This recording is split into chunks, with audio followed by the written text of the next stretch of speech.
Alright, hello everyone, and welcome back. It is part 3 now of our Evaluating Cards in Arena series.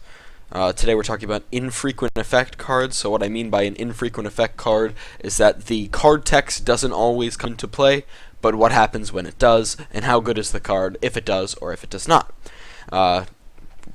Obviously we're going to use the same principles as we did before.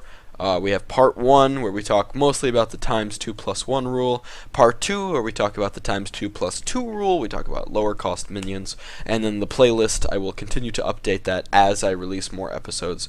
I'm trying to continually push out content as best I can and make it most efficiently so that you guys can enjoy it and understand it, as well as make it possible for me to not go insane. So, point here is stats and distribution, still going to be important. What's new here is the judgment of how valuable the effect is in the case it's pulled off, and how likely it is for this effect to happen. So we can look at the value of the effect in the case it's pulled off pretty easily just based on mathematics.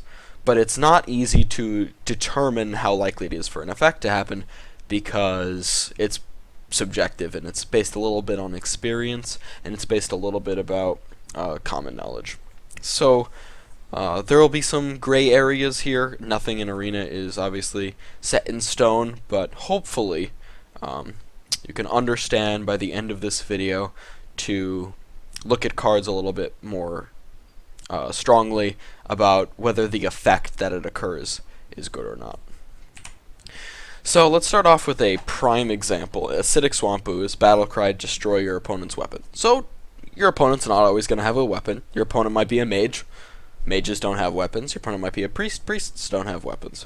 But what if your opponent is, say, a warrior, or your opponent is a paladin, and they do have weapons? Well, Acidic Swamp Ooze is actually a very good card because, first, let's look at the stats of the body itself. 2 mana, 3/2. Very good. So we kind of have already filled our stats requirement. So anything more is just kind of icing on the cake. And destroy your opponent's weapon is actually a very powerful effect.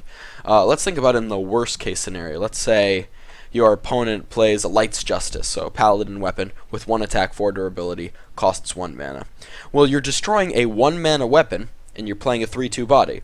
So in terms of mana, you've spent 1 mana to play a 3/2. That's fantastic in terms of stats. Times 2 plus 2 rule, and we have 4, and this has 5. So you're exceeding the times 2 plus 2 rule. That's far and away great stats. But that's just the worst case scenario. Say you're killing a Fiery War Axe. A Fiery War Axe costs 2 mana to play, and you destroy that with your Acidic Swamp Ooze. You just played a 0 mana 3/2, which is stats that it's unheard of. It's excellent. If you kill a True Silver Champion, if you kill any kind of weapon, really, with your Acidic Swamp Ooze, you're getting really, really good value, and you're getting really good tempo. So this card is quite good.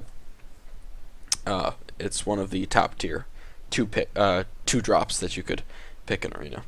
Now, on the other side of things, we have a card like Hemet Nessingwary. Hemet Nessingwary, first, times 2 plus 1 rule. This card is above 3 mana, so we could apply the times 2 plus 1 rule. 5 times 2 is 10, plus 1 is 11, so we're looking for 11 worth of stats. This card does not have 11 worth of stats. This card has 9, which is pretty abysmal, actually. And if you just look at the distribution, it trades evenly with this card. If you play Hemet Nessingwary on the board, and your Acidic Swamp Ooze that costs 3 mana less can kill it, that's pretty terrible. And it just goes to show that the distribution of stats on this card is quite terrible. Battlecry, destroy a beast is also pretty terrible. In Arena, you consider what is the likelihood that your opponent is going to have a beast, and there's some beasts. There's the River Crocolisk, there's Stampeding Kodo, there's a bunch of common cards that don't cost a lot that could be played for beasts. But let's say you destroy a River Crocolisk, so the 2 mana 2/3. Most probably common beast you're going to run across. Maybe an Iron Fur Grizzly, which is the 3 mana beast. If you destroy this beast, you have destroyed a 2 mana creature. So a 3 mana 6/3. That's pretty good. but it's still 3 health. If this card was a 5 mana 3/6, and you played essentially a 3 mana 3/6 because you destroyed your opponent's beast, that's pretty good. That's really good, actually, because the distribution is very good. The card is sticky. It can survive a lot of area of effect, but this card can't. It only has 3 health.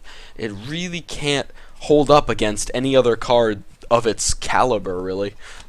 If your opponent only plays Chillwind Yetis and whatever, then cool. I guess you've succeeded, but it dies to so many early game cards that it doesn't justify its body. And the effect Destroy a Beast is really infrequent. I can't really stress the fact that people don't build beast synergy decks, and Hunter isn't really a popular class in Arena as is. You're not going to find a lot of beast synergy or just beasts in Arena. You don't even find that many in Constructed anymore. Most of the like the Face Hunter or the Control Hunter only runs like half and half kind of beasts kind of deal. It's a lot of kindas for one sentence. So, all that being considered, Helmet Nesting Wary, bad stats, very difficult to pull off effect, not very valuable effect. This is like the trifecta of suck in terms of infrequent effect cards. Stampeding Kodo. I don't know why this one has a background. And I kind of like it, actually. The quality is nicer. But anyway, 5 mana 3/5, below average stats. Destroy a random enemy minion with 2 or less attack. So how often do you run across minions with 2 or less attack?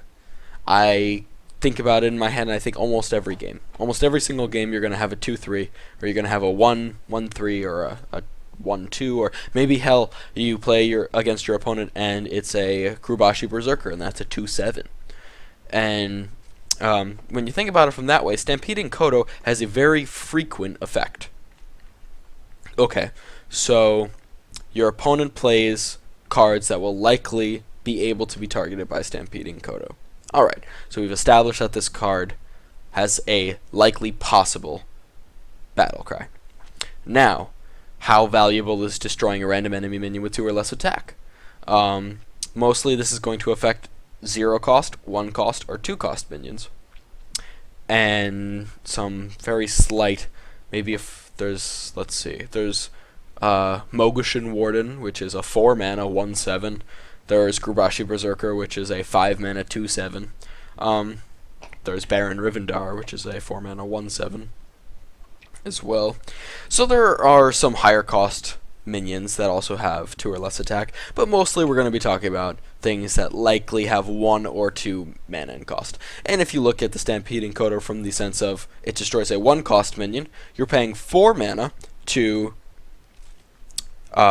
put a 3/5 body down, plus you removed your opponent's card in one swift swoop. So, Stampeding Kodo, 5 mana, 3/5, destroy an enemy card. Destroy an enemy card automatically. That's pretty strong. And if it destroys a 2/3 or a 2 mana cost, 3 mana, 3/5, that's fantastic in terms of stats. Plus you're destroying your enemy board. So you gain a tempo swing, you gain a advantage in terms of cards, and you gain an advantage in terms of you played a large body. So this card is really good. Stampeding Kodo is a top tier pick in Arena. Maybe not top tier, like considerably above average. I don't think it's safe to go full top tier. Say that. Alright, so what about bloodsailcorsair? Remove 1 durability from your opponent's weapon. This is similar to Acidic Swamp Ooze, but just worse in every single way. Perhaps the fact that it is a pirate matters slightly. Very unlikely that it does matter, but it may, so we'll give it that. 1 mana 1/2 is bad because it's very easily removed and it doesn't do a lot. So its battle cry needs to be very good. It needs to justify the fact that it deserves a slot in your deck. And remove 1 durability from your opponent's weapon kills no weapons other than Gorehowl. And if you play bloodsailcorsair and you kill Gorehowl, you probably win the game. But it's just so not worth it, really, because removing 1 durability from your opponent's weapon still means that your opponent gets to play the weapon and do something with it. Or they play the weapon and they haven't done something with it yet, and you remove 1 durability, and then they do something with the weapon, and they're still getting value out of that weapon. So this card doesn't justify a slot in your deck. It's weak for its stats, and its effect isn't strong enough. It just doesn't make the cut. And I have used this in decks before, and it's rarely goes well. Alright, Crackle. So we haven't looked at overload cards yet. So the Shaman has the special ability of having overload cards, so cards that do a little bit more for their cost, but will force you to pay in other turns. And Crackle is deal 3 to 6 damage. So on average, Crackle deals 4.5 damage for 3 mana. Think about the 3 mana because the overload won. So technically you can play it on turn 2, but it won't be. You'll pay for it the next turn. So they cost this card at 3 mana. And 3 mana, deal 4.5 damage, is better than the Shadow Bolt, which is the Warlock, 3 mana, deal 4 damage. So it's safe to say that this card is above average. And it is, because you can play it on turn 2 if you need to. It does 6 damage for 2 mana, and you'll pay for it later. That's pretty good. It's very good, actually. Fireguard Destroyer, 4 mana, 3/6, technically a 5 mana, 3/6. Gain 1 to 4 attack, so 2.5 attack is the average. So if you gain 2.5 attack, that is a 5 mana, 5.56. I add the bonus attack the Fireguard Destroyer receives, and so 5 mana times 2 plus 1, 11. Fireguard Destroyer has 11.5 in stats, so this card exceeds the stat requirement, and it's an above average card. And you can argue that, what if my Crackle only deals 3 damage? Then yes, it's bad. What if my Fireguard Destroyer only gains 1 attack? In the case that your Fireguard Destroyer only gains 1 attack, it's not even that bad. 5 mana, 4/6 is not great, but it does what it needs to do, really. It meets the stat requirement that you're looking for. It doesn't exceed the times 2 plus 1 rule, but it still has 10 worth of stats, which is a fair amount, and the distribution is good. So, yes, the RNG could be a deterrent in the sense that you can't guarantee that you're going to get the average value out of the card. But, from a mathematical standpoint, both these cards are good. Both actually very good. Fireguard Destroyer is fantastic. That's like a top tier pick in Arena. Crackle's good removal. That was amazing. Alright, so what about secrets? Mad Scientist, 2 mana, 2/2, so terrible in terms of stats. This is the card that you don't really want to play if you have no secrets in your deck. So if you pick Mad Scientist and you're a warrior or you're a priest, you're probably in trouble.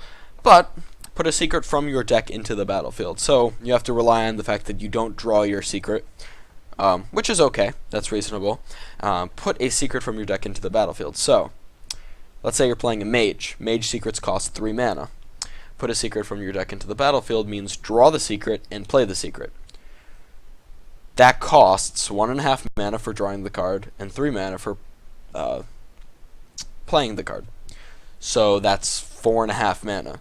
2 mana, Death Rattle, automatically use 4.5 mana. That's insane. This Mad Scientist, if it doesn't get silenced and if it successfully dies, this card is negative 2.5 mana, 2/2. That's really good. That's really good. And so, if you can pull off the Mad Scientist, I suggest that you, if you can pull it off, I suggest that you actually do pick it up. The way I want to preface this is saying you want to pick a secret before you pick the Mad Scientist in Arena, because you don't want to pick the Mad Scientist and then feel bottlenecked into picking secrets to go with your Mad Scientist, rather than picking what would be better value cards in the end. So Kazan Mystic is kind of unique because we get to see some of this card in competitive play, and it's actually really cool because it can shut down some of the more frustrating like Face Hunter decks or Mage decks, Freeze Mage decks in competitive play. Kazan Mystic, these are the stats that we would hope to see on a 3 mana card. So 4 mana, 4/3 is not good in terms of stats. It's equivalent as what I said of a 3 mana card. 3 mana, this is ideal stats. Distribution slightly poor, but it's okay. Take control of a random enemy secret. So this is the same as saying destroy an enemy secret, draw a secret you didn't have, then play a secret. No matter what you do, if you take over an enemy secret, no matter what class it is, whether it's paladin, whether it's hunter, whether it's mage, this is a massive advantage for you.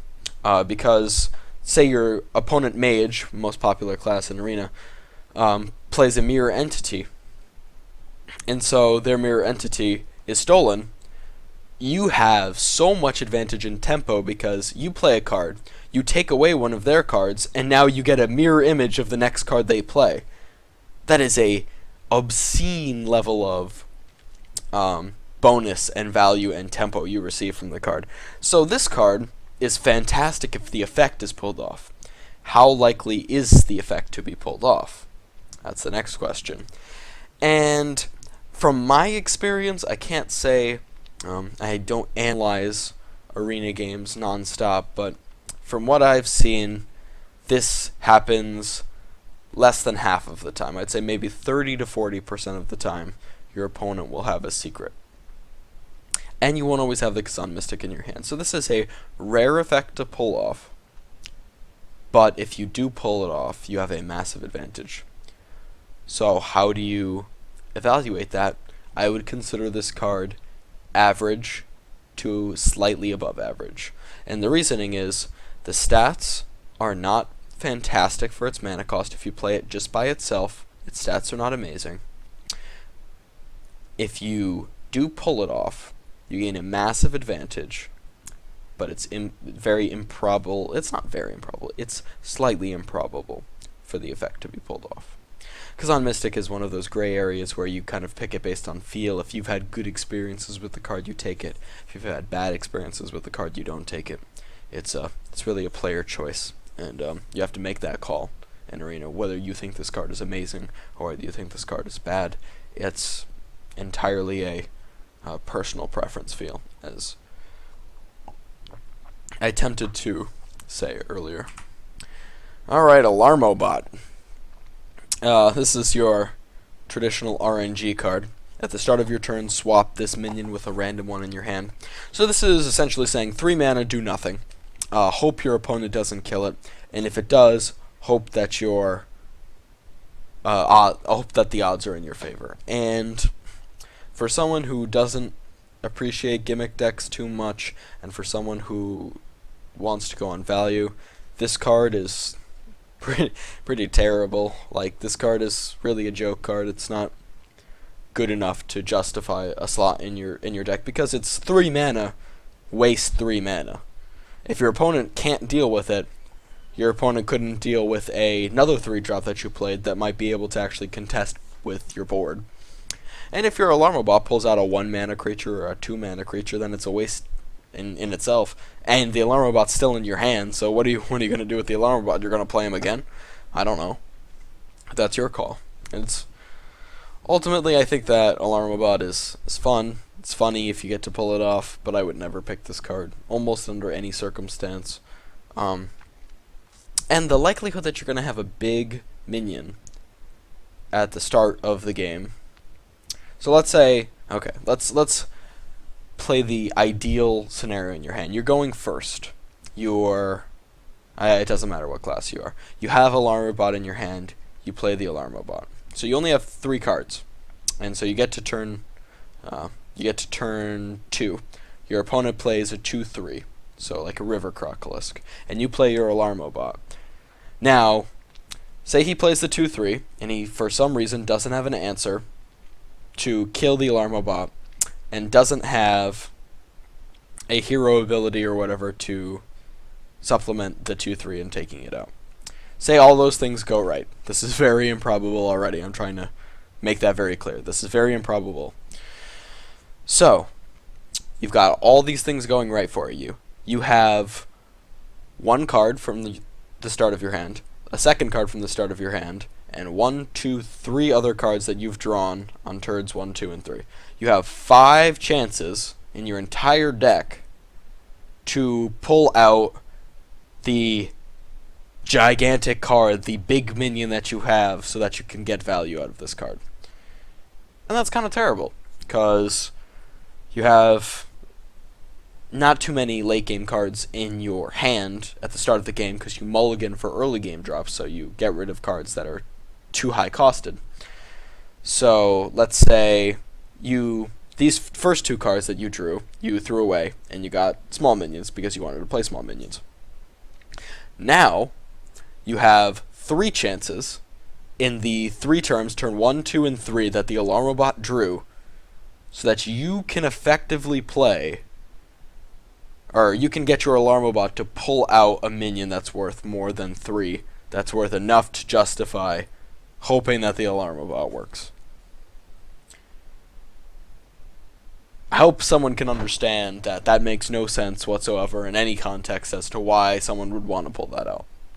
Sure, it's fun. If you get the 1 in a million, damn. Your opponent is so salty, it's hilarious. But it doesn't happen. It really doesn't happen. And I strongly advise you to never pick Alarm Robot. And we're going to end our presentation on variable effect cards with Mind Control Tech. So Mind Control Tech, 3 mana, 3/3. Average in terms of stats, but good enough to play on itself. If your opponent has 4 or more minions, take control of one of them at random. This is equivalent of saying, play a 3 mana, play a 3/3, destroy an enemy minion, and summon a copy of that minion for yourself. That's insane. If you pull that off, and it's not too hard to pull this off in Arena, because it doesn't require beasts, it doesn't require this, it just requires your opponent to play a good amount of minions, and if he's a particular type of class or whatever that pertains to having lower cost minions, this card is excellent. And it really is. This card's very good. Mostly because if you play this card on turn 3 by itself, it's not a disaster at all. It's a good card. Or it's not fantastic, but it's good. And it does its job for a 3 mana card. So its body is strong enough on itself, the effect is easy to pull off, and the effect, once you pull it off, is insane. 3 mana, even 3 mana, 3/3, summon a 1/1, and destroy an enemy 1/1. So let's say you get a hound from, like, Unleash the Hounds. Seize control of a 1/1 with charge is fantastic. You destroyed an enemy creature, you gain one of your own creatures, and 3 mana 4/4, in terms of stats, you have a 3 mana 3/3 and then a 1/1 as well. That's still crazy. That's very, very good. So Mind Control Tech is a highly preferred pick in Arena, and there's those times that your Mind Control Tech steals the enemy Boulder Fist Ogre and you just win the game, or they steal your Sunwalker and you just win the game. And that's just, sometimes that's the way it is, and this card is worth that risk, unlike Alarm Robot, because it does enough by itself that this effect can also come into play. Alright, so we've talked about infrequent effects today. I hope you enjoyed the video. If you have any other questions, please leave them in the comments below. I will try to read them. I'll try to answer them. Hopefully this video made a good amount of sense, and hopefully you evaluate cards based on the frequency of the effect. You value it on the value of the effect, and you value it based on the stats that the card already has. Those are your 3 big takeaways from today's videos. Your 3 big takeaways from today's video. Thank you so much for watching. I hope you enjoyed, and I'll see you back here for part 4. Later.